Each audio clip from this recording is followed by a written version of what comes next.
La transformation inattendue de la femme de ménage en maîtresse de Mamou souligne les conséquences dramatiques de l'oubli dans le couple. Cette situation tragique met en lumière la vulnérabilité inhérente aux relations négligées. Mamou, femme dynamique et prospère dans le monde des affaires, s'éloigne peu à peu de ses responsabilités familiales en raison de sa vie sociale intense.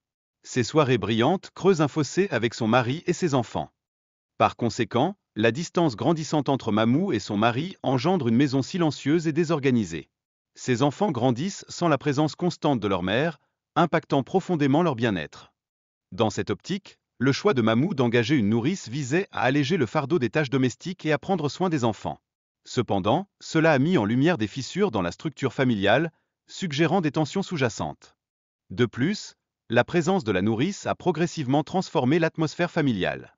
Jean, le mari, commence à ressentir l'absence de sa femme, un sentiment renforcé par les engagements sociaux de cette dernière.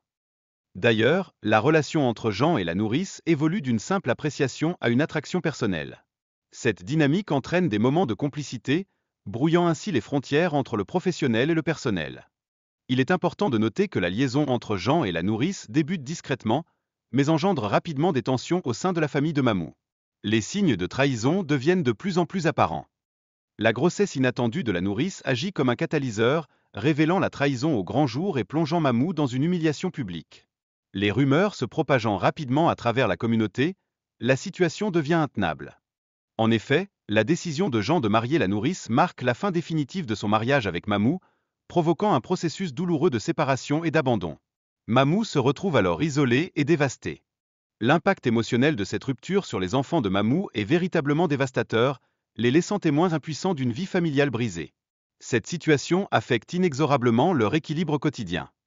Dans sa quête de sens, Mamou s'éloigne des plaisirs superficiels pour plonger dans la spiritualité, cherchant à trouver une nouvelle force intérieure. Cette transformation devient essentielle pour sa propre guérison. En outre, la communauté religieuse émerge comme un refuge pour Mamou, lui offrant un soutien sincère et réconfortant. Ses prières témoignent de son désir profond de transformation et de renouveau. Mamou commence alors à adopter de nouvelles habitudes, favorisant ainsi un environnement plus stable et positif pour elle-même et ses enfants. Cela contribue à renforcer son bien-être général. Sa quête pour un renouvellement personnel et spirituel marque le début d'une nouvelle ère, pleine de potentiel et de possibilités. Cela illustre emphatiquement l'importance de la résilience face à l'adversité. Enfin, cette histoire met en lumière que les choix imprudents peuvent avoir des répercussions dévastatrices, même pour ceux qui, comme Mamou, semblent connaître le succès. Elle sert ainsi de leçon sur l'importance de l'engagement familial.